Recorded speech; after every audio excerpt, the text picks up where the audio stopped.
கிராம மிஷனரி இயக்கம் வழங்கும் கிராமிய நேரம் என்ற இந்த நிகழ்ச்சிக்கு உங்களை அன்புடன் வரவேற்கிறோம். கிராம மிஷனரி இயக்கம் கடந்த 27 ஆண்டுகளாக சிறுவர் மற்றும் வாலிபர் மத்தியில் ஊழியம் செய்து வருகிறது. 800க்கும் மேற்பட்ட மிஷனரிகளோடு தமிழ்நாட்டில் உள்ள 38 மாவட்டங்கள் உட்பட ஆந்திரா, ஒடிசா, கர்நாடகா, சத்தீஸ்கர், ஜார்க்கண்ட் மற்றும் மத்திய பிரதேசம் ஆகிய மாநிலங்களிலும் நற்செய்தி பணியை செய்து வருகிறது. எமது இலக்கு 1,00,000 கிராமங்கள், 7,000 மிஷனரிகள், ஒவ்வொரு மாநிலத்திலும் 500 மிஷனரிகள். எமது தரிசனம் என் ஆட்டுக்குட்டிகளை மெய்ப்பாயாக என்ற வசனத்தின்படி கிராமங்களில் உள்ள சிறுவர் மற்றும் வாலிபர்களை கிறிஸ்துவுக்குள் வழிநடத்தி அவர்கள் மூலம் கிராமங்களை சுவிசேஷ மயமாக்குதல், சந்திக்கப்படும் சிறுவர் மற்றும் வாலிபர்களை நாளைய தலைவர்களாகவும் ஊழியர்களாகவும் உருவாக்குதல், ஒவ்வொரு கிறிஸ்தவரையும் ஆத்தும ஆதாயம் செய்கிறவராக மாற்றுதல். இப்பொழுதும் எமது நிகழ்ச்சிகளை ஜெபத்துடன் பார்த்து பயனடையுங்கள். செயல்படும் கிறிஸ்தவர்களாக தேவனுக்கு உங்களை அர்ப்பணிப்பது உறுதி.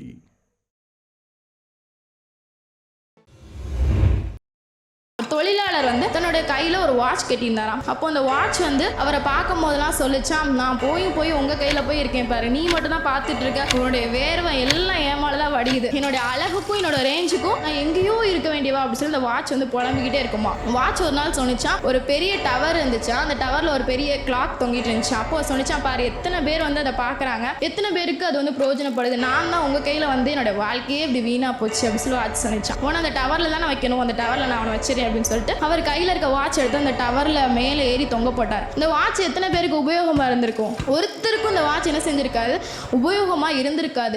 கர்த்தர் நம்மளை எந்த இடத்துல வச்சிருக்காரோ அந்த இடம் தான் நம்மளை யூஸ் ஆகிற இடம். அந்த இடத்துல நமக்கு மதிப்பு இருக்கு. இதை விட்டுட்டு நான் இங்கே இருந்தா நல்லா இருக்கும், அங்க இருந்தா நல்லா இருக்கும், உயரத்துல இருந்தா நல்லா இருக்கும், தூரமா இருந்தா நல்லா இருக்கும் நீங்க நினைச்சீங்கன்னா கண்டிப்பா இல்லவே இல்லைங்க. உங்களை எங்க வச்சா உங்களுக்கு பெஸ்டான பிளேஸோ அங்கதான் கர்த்தர் வச்சிருக்காரு. சங்கீதம் 23ஆம் அதிகாரம். கர்த்தர் என் மெய்ப்பராய் இருக்கிறார், நான் தாழ்ச்சி அடையேன். அவர் என்னை புல்லுள்ள இடங்களில் மேய்த்து அமர்ந்த தண்ணீர்கள் அண்டையில் என்னை கொண்டு போய் விடுகிறார். அவர் என் ஆத்துமாவை தேற்றி தம்முடைய நாமத்தின் நிமித்தம் என்னை நீதியின் பாதையில் நடத்துகிறார். மேலும் நான் மரண இருளின் பள்ளத்தாக்கிலே நடந்தாலும் பொல்லாப்புக்கு பயப்படேன். தேவரீர் நீர் என்னோடு கூட இருக்கிறீர், உமது கோலும் உமது தடியும் என்னை தேற்றும். என் சத்துருக்களுக்கு முன்பாக நீர் எனக்கு ஒரு பந்தியை ஆயத்தம் பண்ணுகிறீர். என் தலையை எண்ணெயினால் அபிஷேகம் பண்ணுகிறீர். என் பாத்திரம் நிரம்பி வழிகிறது. என் ஜீவனுள்ள நாளெல்லாம் நன்மையும் கிருபையும் என்னை தொடரும். நான் கர்த்தருடைய வீட்டிலே நீடித்த நாட்களாய் நிலைத்திருப்பேன்.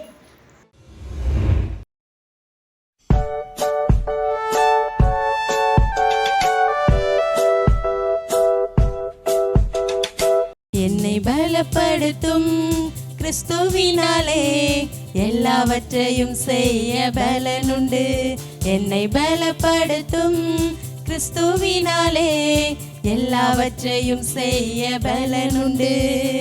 பலனுண்டு பலனுண்டு பலனுண்டு பலனுண்டு பலனுண்டு பலனுண்டு பலனுண்டு பலனுண்டு. குடும்ப ஜெபத்தின் அவசியம் கருதி ஊக்கமாக ஜெபித்திடுவேன். குடும்ப ஜெபத்தின் அவசியம் கருதி ஊக்கமாக ஜெபித்திடுவேன். பலனுண்டு பலனுண்டு பலனுண்டு பலனுண்டு பலனுண்டு பலனுண்டு பலனுண்டு பலனுண்டு. தேசத்திற்காய் கண்ணீரோடு தினமும் கருத்தாய் ஜெபித்திடுவேன். தேசத்திற்காய் கண்ணீரோடு தினமும் கருத்தாய் ஜெபித்திடுவேன். என்னை பலப்படுத்தும் கிறிஸ்துவினாலே எல்லாவற்றையும் செய்ய பலனுண்டு. என்னை பலப்படுத்தும் கிறிஸ்துவினாலே எல்லாவற்றையும் செய்ய பலனுண்டு. பலனுண்டு பலனுண்டு பலனுண்டு பலனுண்டு பலனுண்டு பலனுண்டு பலனுண்டு பலனுண்டு. எவ்வளோ ஒரு பிளஸ்ஸிங்க பேருக்கு தராருங்க. ஆண்டவர் சொல்றாரு, நீ பாக்கியவான் என்று சொல்லுங்க. அடுத்து சொல்ற மேலும் ஒரு ஆசீர்வாதம். 27 வருஷமா மேலும் மேலும் மேலும் ஆசீர்வதிச்சுட்டே இருக்கிறாருங்க. இயேசு கிறிஸ்துவின் இனிய நாமத்தினாலே கிராம மிஷனரி இயக்க குடும்பத்தின் சார்பாக இந்த கிராமிய நேரம் இந்த நிகழ்ச்சிக்காக உங்களை வரவேற்கிறோம். எங்களுக்காக நாங்கள் செய்து வருகிற ஊழியத்திற்காக நீங்கள் கட்டாயம் ஜெபிப்பீர்கள் என்று கர்த்தருக்குள் நம்புகிறேன். இன்னும் அதிகமாக உங்களுடைய ஜெபங்கள் தேவை. இன்றைக்கும் உங்களோடு கூட பேசும்படி ஆண்டவருடைய சமூகத்தில் ஜெபித்த போது மத்தேயு 16ஆம் அதிகாரத்தில் 13வது வசனத்தில் இருந்து ஒரு பகுதியை உங்களோடு கூட பேச வேண்டும் என்று சொல்லி ஆண்டவர் எனக்கு சொல்லி கொடுத்தார். பாங்க அதில் இருந்து நீங்கள் வாசிக்க தொடங்கினீங்கன்னா, தம்முடைய சீசர்களை ஆண்டவர் கூப்பிட்டு அவர் என்ன கேட்குறாரு, மனுஷகுமாரனாகி என்னை ஜனங்கள் யார் என்று சொல்லுகிறார்கள் என்று கேட்டார். பாருங்களேன், ஏசப்பாவுக்கு ஒரு ஆசை இருக்குதுங்க. என்ன ஜனங்கள் என்ன நினைப்பாங்க அப்படின்னு சொல்லி அவருக்கு ஒரு ஆசை. அதை தம்முடைய சீசர்கள்ட்ட கேட்குறாரு. அந்த சீசர்கள் அதற்கு என்ன பதில் சொல்கிறாங்க, சிலர் உம்மை யோவான் ஸ்நானகன் என்றும், சிலர் எலியா என்றும், வேறு சிலர் எரேமியா அல்லது தீர்க்கதரிசிகளில் ஒருவர் என்றும் சொல்லுகிறார்கள் என்றார்கள். பாருங்கள், ஜனங்கள் சொல்கிறத சீசர்கள் சொல்கிறாங்க. இதை நான் வாசித்து பார்த்தாலே இப்போ எனக்கு ஒரு கேள்வி வரும், என்ன ஜனங்கள் என்ன சொல்லுவாங்க அப்படின்னு சொல்லி ஒரு யோசனை வரும். முன்னாடிங்க அவன் எங்கள் அம்மா பேர் சரஸ்வதி. அந்த சரசாத்தா பையன் ரொம்ப சேட்டை பண்ணுவான், தெருவிலையே அலைவான், அவன் தண்ணி அடிப்பான், அவன் நிறைய ஊமுக்குசம் பண்ணுவான். இப்படி நிறைய பேர் என்னை குறித்து சொல்கிறத கேள்விப்பட்டிருக்கிறேன். ஆனால் ரட்சிக்கப்பட்ட பின்பாக என்னை குறித்து ஜனங்கள் என்ன சொல்கிறாங்க, அந்த தம்பி நல்லா ஜெபிக்கும். என் கிராமத்தில் ரட்சிக்கப்பட்ட புதுசில் ஒரு வீட்டில் போய் நானும் என்னுடைய ஃப்ரெண்டும் சேர்ந்து ஜெபம் பண்ணுவோம். நான் நடந்து போகும்போது அந்த தெருவில் இருக்கிறவங்க போவாங்க, இந்த பையன் போகிறான் கணேசன், கொஞ்ச நேரம் அழுக சத்தம் கேட்கும். என்ன தான் அழுக வருமோ அந்த ஏசுனார்கிட்ட போய் இவங்க அழுவாங்க. நாங்கள் ஜெபிக்கிறத அவங்க கிண்டல் பண்ணுறதை கேட்டிருக்கேன். ஜனங்கள் என்னை எப்படி பார்க்குறாங்க, இவன் அழுகிறவன், அழுது ஜெபிக்கிறவன் என்று சொல்லுவார்கள். இன்னும் அவனிடத்தில் ஏதாவது ஒரு ஜெபம் பண்ண போனால் அவன் ஜெபம் பண்ணுவான், அவன் இந்த ஜெபத்தை ஆண்டு கேட்பார். என் உறவுக்காரங்களை நிறைய பேர் ஜெபிக்க வர்றாங்க, என் நண்பர்கள் இடத்துல ஜெபிக்க கேட்டுக்கொள்கிறார்கள். எத்தனை பெரிய சந்தோஷம். ஒருவேளை ஆண்டவருக்கு, இயேசு கிறிஸ்துவுக்கு ஜனங்கள் என்ன குறித்து என்ன சொல்கிறாங்கன்னு சொல்லி அதை அறிய விரும்புகிறார். ஒருவேளை இந்த செய்தியை கேட்குறேன், உங்கள்கிட்ட நான் கேட்குறேன், இயேசு கிறிஸ்துவ குறித்து நீங்கள் என்ன சொல்கிறீங்க? நீங்கள் அங்கே இருக்கிற சொல்கிற வார்த்தைனா, சிலர் பார்க்குறேன் இயேசு கிறிஸ்து பிரசங்கம் பண்ணுற பார்த்து அவர் யோவான் ஸ்நானகன் அப்படி சொல்கிறாங்க. ஆனால் ஆண்டவர் பார்க்கும்போது அந்த சாயல் இருக்குது, அவர் போலவே கண்டித்து உணர்த்துகிறார், பேசுகிறார். சிலர் என்ன சொல்கிறாங்க, எலியா, ஏன்னா எலியா அற்புத அடையாளம் செய்கிறார். சிலருக்கு இயேசு கிறிஸ்து பார்த்தோன்னே எலியா போல தெரிகிறார் ஆண்டவர். வேறு சிலர் எரேமியா இல்லை தீர்க்கதரிசியில் ஒருவர் என்று சொல்லுகிறார்கள். பாருங்கள், நீங்கள் இயேசு கிறிஸ்துவை பற்றி நீங்கள் என்ன சொல்கிறீங்க? ஏன்ட்டு நீங்கள் கேட்டிங்கன்னா இயேசு கிறிஸ்துவை பற்றி என்ன சொல்லுவேன், ஏசப்பா உயிரோடு இருக்கிறவருங்க, அவர் நேற்றும் இன்றும் என்றும் மாறாதவர், அவர் இந்த உலகத்திலேயே என்னை நேசிக்கிறவர் அவர் ஒருவர் தாங்க. இந்த செய்தி கேட்கிற சகோதர சகோதரி, இந்த உலகத்திலே உன்னை அதிகமாக நேசிக்கிற ஒருத்தர் யார் நீங்கள் சொல்ல முடியும்? உங்கள் மனைவி நேசிப்பாங்களா, இல்லை கணவர் உங்களை நேசிப்பாங்களா, பிள்ளைகள் உங்களை நேசிப்பாங்களா? இல்லைங்க, உலகத்தில் உள்ள எல்லா மனுஷர்களை காட்டிலும் அதிகமாக நேசிக்கிறவர் ஏசப்பா ஒருத்தர் தாங்க. ஏசப்பா உங்களை நேசிக்கிறாருங்க.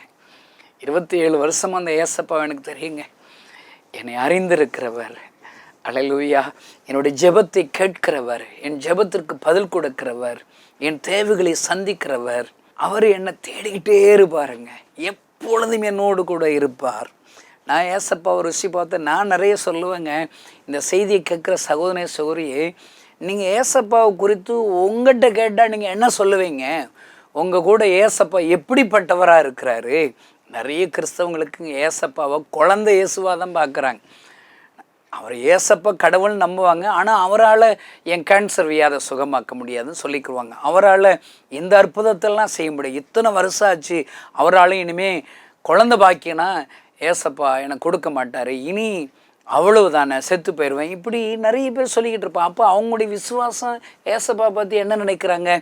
அவர் குழந்தை ஏசுன்னு நினைக்கிறாங்க. அருமையான சகோதரன் சொன்ன யாராக இருந்தாலும் சரி, ஏசப்பா இன்றைக்கும் ஜீவிக்கிறவர், ஜீவனுள்ள தேவன். உங்களுடைய ஜெபத்திற்கு ஆண்டவர் பதில் கொடுப்பார். இந்த ஜெப நேரத்தில் சும்மா ஒரு 2-3 நிமிஷம் நீங்கள் ஒதுக்கி போய் ஜெபம் பண்ணி பாருங்களேன். உங்கள் இப்போ இருக்கிற பிரச்சனைகளை, ஆபத்துகளை, கஷ்டங்களை, அழுகையை, அவமானத்தை ஏசப்பட்ட சொல்லி பாருங்களேன், பதில் வருங்க. எனக்கு ரொம்ப பிடிச்ச சம்பவத்தில் ஒன்று என்ன, எசேக்கியா அங்கே தீர்க்கதரிசி வர்றாரு. தீர்க்கதரிசி வந்து என்ன சொல்கிறாரு? உன் காரியத்தை ஒழுங்குபடுத்திக்கோ, உன் ஜீவன் போக போகுது, நீ சாக போகிறேன்னு சொல்கிறாங்க. அவனுக்கு ஏசப்பை பற்றி தெரியுதுங்க. அவன் என்ன சொல்கிறான்? தீர்க்கதரிசனம் சொல்லிவிட்டு அந்த ஊழியக்காரு போயிடுறாரு. அவர் வாசப்படிக்கு போலங்க. அதுக்குள்ளே அவர் வீட்டில் ஒரு சுவர் இருக்குது. இந்த செய்தியை கேட்குற சகோதரன் சோரை, உங்கள் வீட்டில் ஒரு சுவர் இருக்குதா? நீ பெரிய பணக்காரங்க, அற்புதத்தை பெறதுக்கு உங்களுக்கு தகுதி இருக்குன்னு அர்த்தங்க. சுவர் இருக்குதுங்க. சுவர் பக்கமாய் திரும்பி எசைக்கு அழுறாரு. எவ்வளோ நேரம் நினைக்கிறீங்க? 1 மணி நேரம் அழுதாரா? அரை மணி நேரம் அழுதாரா? 1/4 மணி நேரமா? 10 நிமிஷம்? ஃபியூ மினிட்ஸுங்க. என்னை கேட்டால் 1 நிமிஷம் அல்லது 2 நிமிஷம் அல்லது 3 நிமிஷங்க. 3 நிமிஷம் ஜெபத்தில் ஆண்டவர் மாறிடுறாரு. 15 வருஷம் ஆயுசு நாளை கூட்டி கொடுக்கிறார். அல்லேலூயா. அருமையான இந்த செய்தி கேட்கிற சகோதரனே, இயேசுவை குறித்து யார் என்று நினைக்கிறாய்? அவர் எப்படிப்பட்டவர் என்று நினைக்கிறாய்? அல்லேலூயா. ஒன்றும் இல்லைங்க, இப்போ இந்த செய்தி கேட்கும்போதே நீங்கள் சொல்லுங்கள், இயேசுவே நீர் அற்புதர் என்று நான் நம்புகிறேன் சொல்லி பாருங்க. என்னை நீங்கள் கைவிட மாட்டீங்கன்னு சொல்லி பாருங்க. என் கடன் பிரச்சனை நீக்குவீங்க ஏசப்பான்னு சும்மா சொல்லுங்க.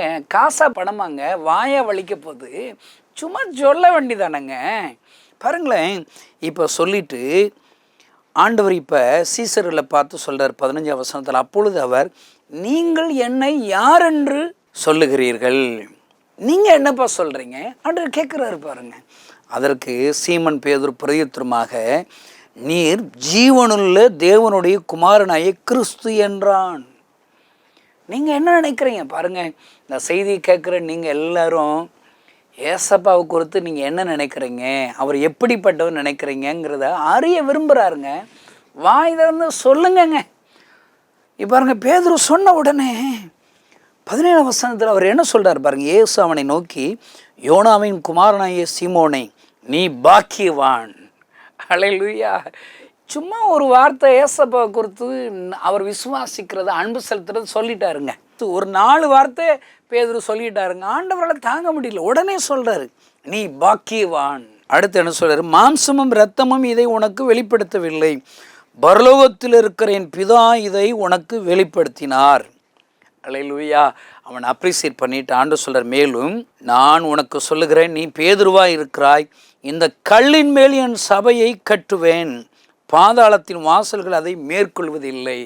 ஒரு 4 வார்த்தை ஏசப்பா குறித்து விசுவாசத்தில் அவர் ருசி பார்த்தது அறிக்கையிட்டதுனால எவ்வளோ பெரிய பிளஸ்ஸிங்கை பேதுருக்கு தர்றாரு பாருங்க. ஆண்டவர் சொல்கிறார், நீ பாக்கியவான் என்று சொல்லுகிறார். அடுத்து சொல்கிற மேலும் ஒரு ஆசீர்வாதம் நான் பார்க்குறேங்க. 27 வருஷமாக மேலும் மேலும் மேலும் ஆசீர்வதிச்சுக்கிட்டே இருக்கிறாருங்க. ஏன்னா நான் ஏசப்பா அறிக்கிட்டுக்கிட்டே இருக்கிறேன். ஒரு சர்ச் இல்லாத ஒரு கிராமத்தில் போய் தெருவில் நின்னா என்ன செய்வேன்? ஏசப்பா பற்றி அறிக்கையிடுவேன், ஏசப்பா பற்றி சொல்லுவேன். நான் ருசி பார்த்த ஏசு யாருங்கிறத சொல்லுவேன். அருமையான கிறிஸ்துவ நண்பர்களே, சபையில் போய் சொல்லுவேன், ஏசு ஜீவிக்கிறவர், எனக்கு உயிர் கொடுத்தார், சாக கடந்து எனக்கு உயிர் கொடுத்தார், உயிரோடு இருக்கிறேன், ஜெபத்தை கேட்டு பதில் கொடுக்கிறார். சபைகளை சொல்கிறேன், சர்ச் இல்லாத கிராமத்தில் தெருவில் நின்று அருமையான கிராமத்து ஜனங்களை, வருத்தப்பட்டு பார சுமக்கிறவர்களே, நீங்கள் எல்லோரும் என்னிடத்தில் வாருங்கள் என்று இயேசு உங்களை அழைக்கிறார். இயேசுவிடத்தில் உங்களுடைய கவலைகளை சொல்லி ஜெபம் பண்ணுங்கள், ஆண்டவர் பதில் கொடுப்பார். எங்கே போனாலும் ஏசப்பாவை குறித்து நான் அறிக்கையிடுறேங்க, சொல்லிக்கிட்டே இருக்கேன்ல. அப்போ ஆண்டவர் ஆசீர்வதிப்பார். இப்போ பேதுருவிட்ட சொன்னது மாதிரி, டேவிட் கணேசனே நீ பாக்கியவான். இந்த செய்தி கேட்கும் போதுங்க நீங்கள் இப்போ ஒன்று எதையாவது சொல்லுங்களேங்க, ஏசப்பா ரட்சகர் சொல்லுங்களேங்க, ஏசப்பா அற்புதர் சொல்லுங்களேன், ஏசப்பா எங்களை நீங்கள் விடுவிக்கிறவர் சொல்லுங்களேன். நீங்கள் சொல்ல சொல்ல பரலோகத்திலேருந்து ஒரு சத்தம் வருங்க, நீ பாக்கியவான், நீ பாக்கியவதி. அல்லேலூயா. அதோடு விடுவாரா? மேலும் இன்னும் ஆசீர்வாதம். 27 வருஷமாங்க. போன வருஷத்தை விட இந்த வருஷம் அதிக ஆசீர்வாதங்க. இந்த வருஷத்தை விட மேலும் ஆசீர்வாதம், ஆவிக்குரிய ஆசீர்வாதம், பூமிக்குரிய ஆசீர்வாதம் அடுத்த வருஷம் எனக்கு தருவார், அதுக்கு அடுத்த வருஷம் தருவார். தாவீது நாளுக்கு நாள் விருத்தி அடைந்தான். ஆமென். அருமையான இந்த செய்தியை கேட்கிற சகோதர சகோதரி, இயேசுவை நீங்கள் விசுவாசித்து அவரை அறிக்கையிட மேலும் மேலும் மேலும் மேலும் ஆசீர்வாதத்தை தந்து கொண்டே இருப்பார் ஐயா. ஆவிக்குரிய கிருபை வரங்களை ஆண்டவர் தந்து கொண்டே இருப்பார். மேலும் நான் உனக்கு சொல்லுகிறேன். என்ன வாக்கு தத்துவம், என்ன ஆசீர்வாதம், நீ பேதுருவாய் இருக்கிறாய். இந்த செய்தியை கேட்குற சகோதரே, நீங்கள் எல்லாம் சாதாரண ஒரு பேதுருவோடு ஒரு மனுஷனை தான் இருக்கிறீங்க. ஆனால் ஆண்டவர் உங்களுக்கு ஒரு ஆசீர்வாதம் தர்றாரு பாருங்க. இந்த கல்லின் மேல் என் சபையை கட்டுவேன். அல்லேலூயா.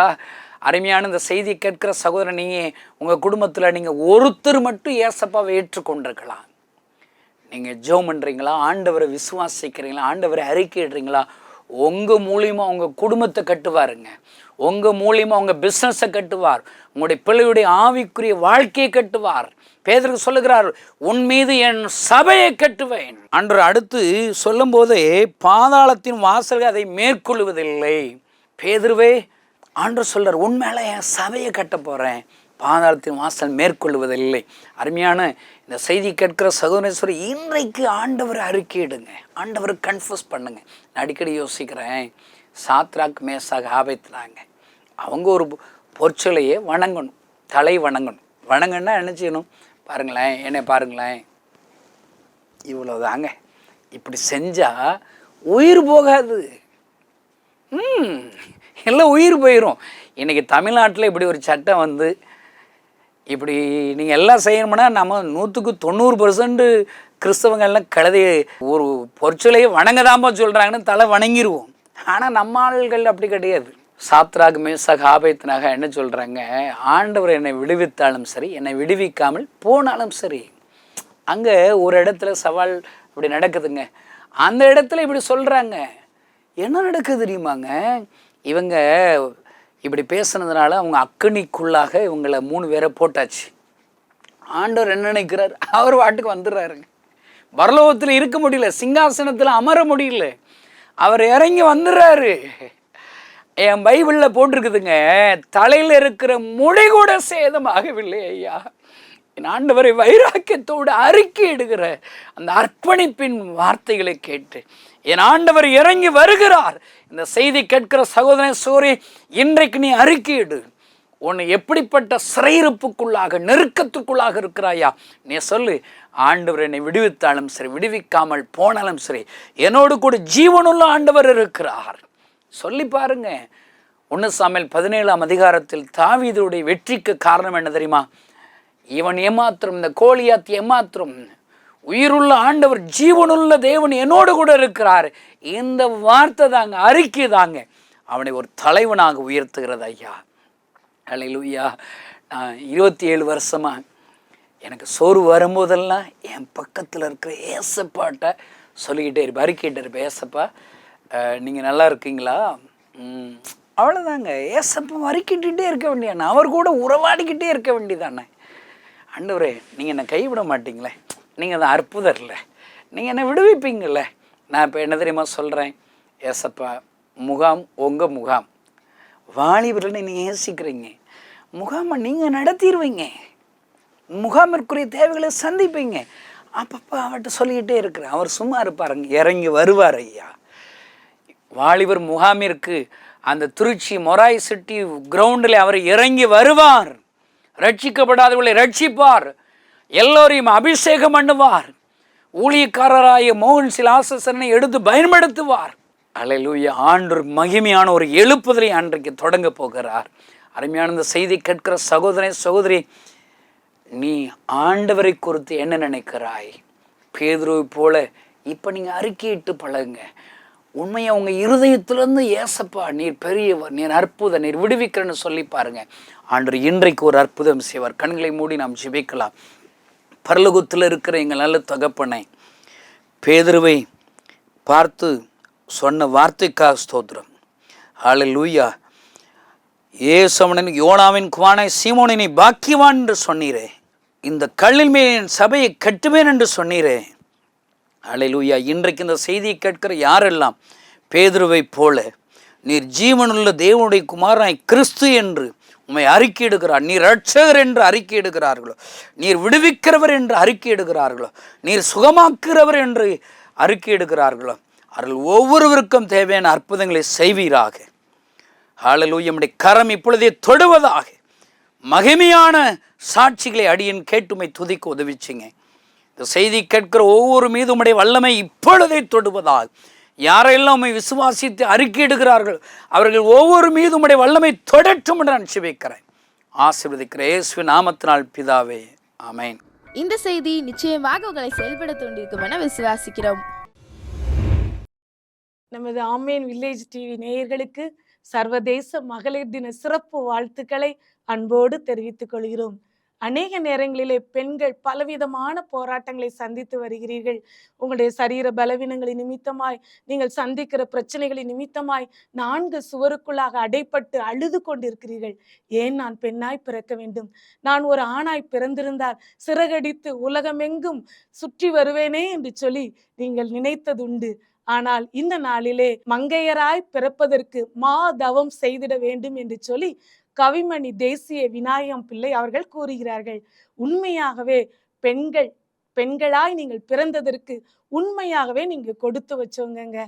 நீங்க கவலைப்படவே தேவையில்லை. ஆண்டவர் உங்களை விசேஷித்த விதத்துல பெண்ணா படைத்திருக்கிறாங்க. இந்த நாள் ப்ரோக்ராம் முடிந்த பின்பு நீங்கள் நிச்சயமாகவே நான் உண்மையாகவே பெண்ணாய் பிறந்ததற்கு ஆண்டவருக்கு நன்றி செலுத்துகிறேன் என்று சொல்வீர்கள் என்று சொல்லி நான் விசுவாசிக்கிறேன். இந்த நாளிலும் ஒரு சிறப்பு நிகழ்ச்சியிலே நம்மோடு பங்கு பெறும்படி நம்முடைய அருமையான டாக்டர் ராணி மணிவண்ணன் அவர்கள் நம் மத்தியிலே மருத்துவ ஆலோசனைகளோடு நம்மை சந்திக்க வந்திருக்கிறார்கள். அநேக சரீர பலவீனங்கள் உண்டு என்று சொல்லி நீங்கள் இந்த நிகழ்ச்சியை கேட்டுக்கொண்டிருக்கிறீங்க. உங்களுக்கான பெண்களுக்கான பிரச்சனைகள் சரீர பலவீனங்கள் மட்டுமல்ல, அநேக பலவீனத்தின் மத்தியில நீங்க வாழ்ந்து கொண்டிருக்கிறீங்க. உங்களுக்கு தேவையான நடைமுறை ஆலோசனைகளை சொல்லவும், மருத்துவ ரீதியாக உங்களுக்கு தேவையான நல்ல ஆலோசனைகளை சொல்லவும் அவர்கள் வந்திருக்கிறார்கள். அவர்கள் இருதய மற்றும் நுரையீரல் அறுவை சிகிச்சைக்கான சிறப்பு மருத்துவராக அரசு மருத்துவமனையிலே அவங்க பணியாற்றி வருகிறார்கள். இந்த நாளிலும் அவர்கள் நம்மோடு நேரம் செலவிடும்படி, நம்முடைய கேள்விகளுக்கு பதில் கொடுக்கும்படி வந்திருக்கிறாங்கிறது நம்ம எல்லாருக்கும் ரொம்ப சந்தோஷமான காரியம். உங்கள் அனைவரின் சார்பாகவும் அவர்களை அன்போடு வாழ்த்தி வரவேற்கிறேன். அக்கா, வெல்கம் அக்கா. தேங்க்யூ. அக்கா அவர்கள் இந்த நாளிலும் நம்மோடு நேரம் செலவிடும்படி, மருத்துவ ஆலோசனைகளை வழங்கும்படி நம்ம மத்தியில கடந்து வந்திருக்கிறாங்க. அவங்களுடைய கணவர் டாக்டர் மணிவண்ணன் அவர்களும் சாத்தூரில் மணிராஜ் மருத்துவமனை என்று சொல்லி மருத்துவமனை வைத்து அநேகருக்கு உதவி செய்து வருகிறார்கள். ஆண்டவருடைய வல்லமையை உணர்ந்து சுகம் பெற்று சென்ற நோயாளிகள் அநேகர் உண்டு. அவங்களுடைய 3 பிள்ளைகளையும் தேவன் ஆசீர்வதித்து மருத்துவர்களாக இந்த உலகத்திலே ஆண்டவருடைய பணியை நிறைவேற்றி இன்னும் மருத்துவ பணியும் நிறைவேற்றி கொண்டிருக்கிறார்கள். இவர்கள் தேவனுடைய பணியை EUEGF என்று சொல்லி மாணவர்கள் மத்தியில நடைபெறுகிற ஊழியத்திலையும் அவர்கள் அநேக விதத்திலே பங்களிக்கிறதை நாங்கள் பார்த்திருக்கிறோம். இந்த நாளிலும் அவரிடத்திலே உங்கள் சார்பாக ஒரு சில கேள்விகளை நான் கேட்க போகிறேன். டிவி நேயர்களுக்கு என்னுடைய அன்பான வாழ்த்துக்கள், வணக்கங்கள். உங்கள் அனைவருக்கும் சர்வதேச பெண்கள் தின நல்வாழ்த்துக்களை இந்த நேரத்தில் உங்களுக்கு தெரிவித்துக் கொள்வதில் மிகவும் மகிழ்ச்சி அடைகிறேன். எனக்கு கொடுத்த இந்த வாய்ப்புக்காக ஜபா அக்காவுக்கு, எபி அக்கா அனைவருக்கும் என்னோட நன்றியை தெரிவித்துக் கொள்கிறேன். இந்த டிவி மூலமாக உங்களை சந்திப்பதில் எனக்கு மற்றற்ற மகிழ்ச்சி. கண்டிப்பாக நாங்கள் சொல்ல போகிற ஆலோசனைகள் உங்களுக்கு மிகவும் உதவியாக இருக்கும் என்று நாங்கள் விசுவாசிக்கிறோம், நம்புகிறோம். அது மட்டுமல்ல, இந்த மகளிர் தின விழாவில் நாங்கள் சொல்றதெல்லாம் பெண்கள் ரொம்ப நல்லா இருக்கணும். வீட்டில் பெண்கள் தான் நாட்டின் கண்கள். பெண்கள் தான் வீட்டுக்கு விளக்கு, தீப ஸ்திரீகள். நீங்க ஒரு நாள் நீங்க வீட்டுல இல்லைன்னா வீடு எப்படி இருக்கும்? இருட்டா போயிடும். ஸோ நீங்க நல்லா ஹெல்த்தியா இருந்தாதான் உங்க ஃபேமிலியை நீங்க நல்லா ரன் பண்ண முடியும். ஸோ உங்களுக்கு வரக்கூடிய வியாதிகள் என்ன, அவைகளின் தன்மை என்ன அப்படிங்கிறத பற்றி நான் சுருக்கமாக அக்கா கேட்குற கேள்விகள் மூலமாக நான் உங்களுக்கு சொல்ல போகிறேன். கண்டிப்பாக அது உங்களுக்கு பிரயோஜனமாக இருக்கும்னு நம்புகிறேன். நீங்கள் எல்லாரும் அதன் மூலம் பயனடைய வேண்டும் என்று கேட்டுக்கொள்கிறேன். அக்கா, பெண்கள் சந்திக்கிற பிரச்சனைகள் என்னென்ன அப்படின்னு சொல்லி கொஞ்சம் லிஸ்ட் அவுட் பண்ணி சொல்ல முடியுமாக்கா? ஸோ காமனாக பெண்களுக்கு இருக்கிற 2 உறுப்பு ஆண்களை தவிர என்னன்னு யோசிக்கிறீங்க? மார்பும் கர்ப்பப்பையும் தான். சரியா? இந்த 2 உறுப்புகளில் வர்ற கேன்சர்ஸ் தான் மிகவும் பெண்களை பயமுறுத்துகிற வியாதி. அதில் இன்னொரு பிரச்சனை என்னென்னா, மார்பில் ஏதாவது ஒரு வியாதி வந்துச்சுன்னா நம்ம போய் டாக்டரை பார்க்கறதுக்கு வெக்கப்படுறாங்க. கர்ப்பையில் ஏதாவது வியாதி வந்துச்சாலும் டாக்டரை பார்க்க வெக்கப்படுறாங்க. அது என்ன சொல்லுவோம்னா சோஷியல் ஸ்டிக்மா. ஐயோ, இதை போய் நான் போய் எப்படி டாக்டர்கிட்ட காட்டுறது? அதுவே பெண்களுக்கு என்ன ஆயிடுது? ஒரு பெரிய எதிரியும் ஆயிடுது. அந்த ஆரம்ப கட்ட சிகிச்சையை அவங்க என்ன செய்கிறாங்க? மிஸ் பண்ணிடுறாங்க. அந்த வியாதி ரொம்ப பெருசான பிறகு டாக்டரை சந்திக்கிறாங்க. அதனால அவங்களுக்கு நாங்கள் கொடுக்குற வைத்தியங்கள் பிரயோஜனம் இல்லாமல் போயிடுது. ஸோ அந்த மாதிரியெல்லாம் பெண்கள் அடங்கி போகிறவங்களா, பயந்து இருக்கிறவங்களா இல்லாமல் உங்களோட பிரச்சனைகள், உங்களோட கஷ்டங்களை வெக்கப்படாமல் நீங்கள் டாக்டர்கிட்ட சொல்லி ஏர்லி ட்ரீட்மெண்ட் ஆரம்ப கட்டத்திலேயே நீங்கள் சிகிச்சை எடுப்பீங்கன்னா உங்களுக்கு கண்டிப்பாக அந்த வியாதியால் உங்களோட ஆயுசு காலம் குறையாது. எங்களை போல நீங்களும் நீடிய நாட்கள் வாழ்வீங்க அப்படிங்கிறத நான் சொல்லிக்கொள்ள விரும்புகிறேன். ஸோ உங்களுக்கு வர்ற வியாதிகளில் அதை ஃபர்ஸ்ட் அண்ட் ஃபோர்மோஸ்ட் நான் சொல்லணும்னா மார்பில் வர்ற புற்றுநோய். ஸோ எல்லா கட்டியும் புற்றுநோய் இல்லை. ஸோ அப்படி நீங்கள் பயந்துக்கிறாதுங்க. ஐயோ, லேசாக தடை பார்த்தா கட்டி மாதிரி இருக்கு, அதுவும் புற்றுநோயா அப்படின்னு நினச்சிக்க வேண்டாம். எல்லாருக்கும் புற்றுநோய் வரப்போகிறது இல்லை. பட் இப்போ இந்த ரீசன்ட் இதில் பெண்களை பாதிக்கிற கேன்சரில் எது அதிகமானதுன்னு சொன்னால் மார்பு புற்றுநோய். அதுக்கப்புறம் வர்றது கருப்பை புற்றுநோய். மார்பக புற்றுநோய் வந்து அது நம்ம டாக்டர்கிட்ட காமிக்கிறதுக்கு முன்னாடியே அது நம்ம கண்டுபிடிக்கிறதுக்கு வாய்ப்புகள் இருக்குங்கிறீங்க? நிறைய நிறைய நிறைய வாய்ப்பு இருக்கு. சரி, கருப்பையாது கண்ணுக்கு தெரியாது, நீங்க போய் அதை பார்க்க முடியாது. மார்பு அப்படி இல்லை, ஈஸியா உங்க கையால கண்டுபிடிக்கலாம். அதையும் நான் உங்களுக்கு சொல்ல போறேன். செல்ஃப் பிரஸ்ட் எக்ஸாமினேஷன், SBE அப்படின்னு சொல்லணும். ஒவ்வொரு லேடியுமே குளிக்கிற பாத்ரூம்ல ஒரு கண்ணாடி வச்சுக்கணும். டெய்லி அதனோட அப்பியரன்ஸ்ல ஏதாவது வித்தியாசங்கள் இருக்கா அப்படின்னு பார்த்துக்கணும். அதுக்கு செக்அப் பண்றதுக்கு உங்க கையோட உள்ளங்கையோட போர்ஷனை எடுத்து ஒரு மார்பை 4ஆ பிரிச்சுக்கோங்க. இப்படி 4ஆ பிரிச்சுக்கிட்டு இந்த இப்படி பிடிச்சா எல்லாமே கட்டியா தெரியும், அப்படி பார்க்கக்கூடாது. 4ஆ பிரிச்சுக்கிட்டு இந்த உள்ளங்கையை வச்சு அப்படியே தடவணும். கட்டி ஏதாவது இருக்கா, கட்டி ஏதாவது இருக்கா, கட்டி ஏதாவது இருக்கான்னு டெய்லி அதை பார்த்துடணும். அது வேணா என்ன ஒரு 30 செகண்ட்ஸ் ஆக போகுது, 30 வினாடி கூட பிடிக்காது. அது டெய்லி செஞ்சிடணும். நம்பர் 1. நம்பர் 2, நான் ஒரு கண்ணாடி வைக்க சொல்லியிருக்கேன் இல்லையா பாத்ரூம்ல, அது எதுக்காகனா ஏதாவது வித்தியாசங்கள் இருக்கா, அந்த நிப்புள் அந்த காம்புங்கிறாங்களே அது ஒரே லெவல்ல இருக்கணும். அது இல்லாமல் லேசாக தூக்கிட்டு இருக்கு ஒன்று அப்படின்னா அது கீழே ஏதோ பிரச்சனை இருக்கு அப்படின்னு அர்த்தம். அந்த நிப்புல லேசாக அமுக்கி விட்டு பார்க்கணும். அதில் ஏதாவது நீர் வடியுதா, ரத்தம் ஏதாவது கசிந்து வருதான்னு, அதுவும் வியாதிக்குரிய அறிகுறி. அக்களுக்குள்ள ஏதாவது கட்டி மாதிரி தெரியுதா, அதுவும் வியாதிக்குரிய அறிகுறி. அந்த தோல், அந்த மார்பக தோல் சிகப்பா எதுவும் மாறுதா, ஆரஞ்சு பழம் பார்த்துருப்பீங்க இல்லையா, அதனோட தோலை பார்த்துருக்கீங்களா, ஒரு குழிக்குழியா விழுந்திருக்கும். அந்த மாதிரி குழிக்குழியா விழுந்த தோல் மார்பகத்தில் இருக்கா, அதெல்லாமே வந்து என்னது, உங்களோட மார்பக புற்றுநோய்க்குரிய அறிகுறிகள். ஸோ தினமும் இந்த டிவியை பார்த்துட்டு இருக்க ஒவ்வொரு பெண்களுக்கும் நான் சொல்கிறேன், கண்டிப்பாக உங்களோட மார்பகத்தை தினமும் நீங்கள் பரிசோதிச்சுக்கணும். நானும் இப்போ ரொம்ப சந்தோஷப்படுவேன். சில லேடிஸ்லாம் வரதை பார்த்தா ரொம்ப குட்டியாக இருக்கும், 1 சென்டிமீட்டர் கூட இருக்காது. அம்மா எனக்கு ஒரு கட்டி இருக்குன்னு வந்திருப்பாங்க. அப்போ அவங்க எப்படி வராங்க அப்படின்னா கண்டிப்பாக இந்த மாதிரி ஒரு செக்கப் அவங்களே பரிசோதித்து கண்டுபிடிச்சு வராங்க. அதெல்லாம் பெண்களை பாராட்ட வேண்டிய விஷயங்கள். ஸோ அந்த மாதிரி ஒவ்வொரு பெண்களும் குடும்பத்தை நிர்வகிச்சா மட்டும் போதாது, பிள்ளைங்களை வளர்த்தா மட்டும் போதாது, உங்களை நீங்கள் கண்டிப்பாக உங்களை பாதுகாத்துக்கணும். உங்களோட வியாதிகளை ஆரம்பத்திலே கண்டுபிடிச்சி, ஐயோ நான் ஆஸ்பத்திரிக்கு போனால் என் நேரம் போயிடுமே, நான் சமைக்க முடியாது, நான் பிள்ளைய பார்க்க முடியாதுன்னு நினைக்காம உங்கள் ஹெல்த்துக்கு கண்டிப்பாக முக்கியத்துவம் கொடுத்து ஏர்லியாக அதை கண்டுபிடிச்சிங்கன்னா 4 ஸ்டேஜ் இருக்குது ஒவ்வொரு கேன்சருக்கும். ஸ்டேஜ் 1, 2, 3, 4. 1லேயோ 2லேயோ வந்துட்டாங்கன்னா சர்ஜரி பண்ணிட்டோம்னா லைஃப் லாங்காக அவங்க நல்லா இருப்பாங்க. அவங்களுக்கு சாவும் அந்த வியாதியால் இல்லை. Okay okay. ஸோ அந்த ஏர்லி டயக்னோசிஸ், ஏர்லியாக அந்த நோயை கண்டறிதல் அப்படிங்கிறது ரொம்ப ரொம்ப ரொம்ப ரொம்ப முக்கியம். கேன்சர் பேஷண்ட்ஸ்க்கு, any cancer, any part of the body. But ஏர்லியாக ஸ்டேஜ் 1, 2ல கண்டுபிடிச்சிட்டாங்கன்னா கண்டிப்பாக அவங்களுக்கு நல்ல குணம். 3ல போகும்போது பக்கத்து உறுப்புகளுக்கெல்லாம் பரவிச்சு, 4க்கு போயிடுச்சுன்னா எல்லா உறுப்புகளுக்கும் பரவிச்சு, ரத்தத்தில் கலந்துருச்சு. அது ஒன்றும் பண்ண முடியாது, கீமோதெரப்பி தான் போடணும். ஸோ ஸ்டேஜ் 1 and 2 டயக்னோஸ் பண்ணிட்டோம், கண்டுபிடிச்சிட்டோம் வியாதி அப்படின்னா ஈஸியாக Easy. குணப்படுத்திடலாம். ஓகே ஸோ அதனால ஐயோ புற்றுநோய் மார்பில் வந்துருச்சுன்னா அப்படியே இடிஞ்சு போய் உட்காரணும்னு அவசியமே இல்லை. நீங்கள் ஆரம்பத்திலே கண்டுபிடிச்சி நீங்கள் வைத்தியம் பார்த்துக்கிட்டா கண்டிப்பாக நல்லா வாழ்வீங்க, நிறைய நாள் வாழ்வீங்க, உங்களுக்கு சாவு அதனால இல்லை. அருமையான பெண்களே, இப்ப நல்ல ஒரு ஆலோசனை நம்ம கேட்டோம்ல, வருமுன் காப்போம் அப்படிங்கிற மாதிரி இந்த மார்பக புற்றுநோயை நம்ம வர்றதுக்கு முன்னாடியே நீங்க கண்டறியறதுக்கான சூழ்நிலைகள் என்னங்கிறத தெளிவா டாக்டர் சொன்னாங்க. அதன்படியாகவே நீங்க உங்களுடைய காரியங்களை நீங்க தனிப்பட்ட விதத்துல இப்படியாக நீங்க டயக்னோஸ் பண்ணீங்க அப்படின்னு சொன்னா உங்களுடைய சரீரத்தை நீங்க பாதுகாத்து கொள்ள முடியும். இது ஆண்டவர் உங்களுக்கு கொடுத்த சரீரம். இதை நீங்க பேணி காக்கறதுக்கு வேண்டிய ஞானத்தை இந்த ப்ரோக்ராம் மூலமா ஆண்டவர் உங்களுக்கு கற்றுக் கொடுத்துருக்குறாங்க. நீங்க அதனால இதை மறந்துடாதீங்க. இதை உங்க லைஃப்ல நீங்க கடைபிடிக்கிறதுக்கு ஒரு தீர்மானம் எடுங்க. அடுத்ததாக நம்ம இன்னொரு கேள்விக்குள்ள நம்ம போவோம்க்கா. பெண்கள் அநேக நேரங்கள்ல irregular மென்சஸ்னால கஷ்டப்படுறாங்க, ஓவர் ப்ளீடிங்னால கஷ்டப்படுறாங்க. இந்த பீரியட்ஸே வராம இருந்து வாலிப பருவத்தை அடைஞ்சுமே 1 வருஷமா வரவே இல்லை அப்படிங்கிற மாதிரி பிரச்சனைகளோடு நிறைய வாலிப பிள்ளைங்களை நாங்க பார்க்குறோம், கேட்குறோம். இவங்களுக்கான ஆலோசனைகளை நீங்க சொல்லுங்களேன்க்கா. ஸோ நமக்கு பெண்களுக்கு கருப்பை அப்படின்னு ஒன்று இருக்கு, அப்புறம் குழாயின்னு ஒன்று போகும், அப்புறம் கருமுட்டை அப்படின்னு ஒன்று 2 இருக்கும். ஸோ கருப்பப்பை, கருக்குழாய், கருமுட்டை.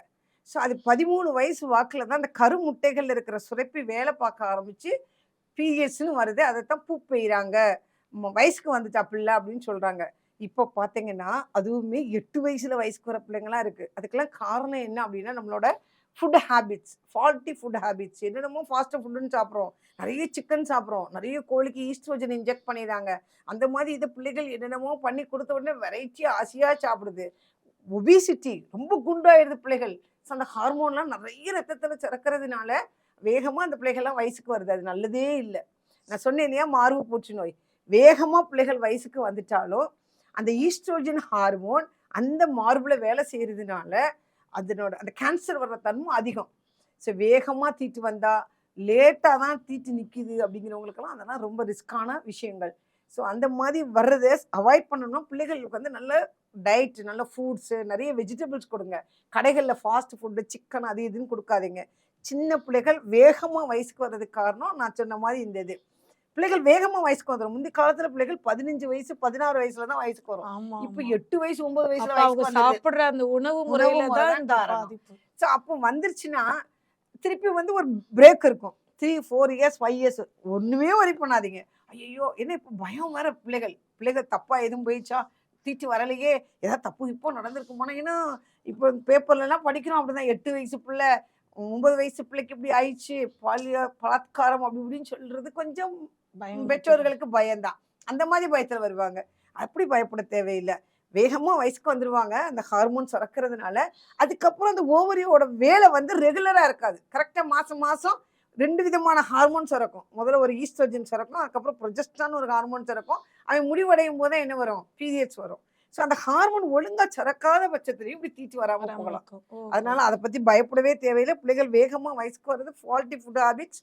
ரொம்ப சிக்கன்லாம் சின்ன பிள்ளைகளுக்கு கொடுக்காதீங்க. அப்புறம் வரலையேன்னு வருத்தப்படாதீங்க. அப்புறம் நல்லா ரெகுலராக வர ஆரம்பிக்கிறது 16, 17, 18 வயசுக்கு அப்புறம் தான் வர ஆரம்பிக்கும். அது வரைக்கும் ஒழுங்கா வராது, அல்லது வராமல் இருக்கும். 3 மாதம் 4 மாதம் கழிச்சு வரும், வந்தால் ஊற்றிக்கிட்டே இருக்கும். இட்ஸ் ஆல் பிகாஸ் ஆஃப் அந்த கருமுட்டைகள்லேருந்து வர்ற ஹார்மோன் முறையாக சுரக்கலன்னு அர்த்தம். பயப்படவே தேவையில்லை. அதுக்கு பேர் பியூபர்டல் மெனோரேஜியா. வயசுக்கு வந்த பிள்ளைகளுக்கு வர்ற தீட்டுப்போக்கு, உதிரப்போக்கு தன்மை, அது அதுவாக சரியாயிடும். பெருசாக ஹார்மோனல் மேனிப்புலேஷன்லாம் கொடுக்கணும் அவசியம் இல்லை. பிள்ளை ரொம்ப ரத்த சோகைக்காகிற அப்படின்னா ஏதாவது ஹார்மோன்ஸ் கொடுப்போம்.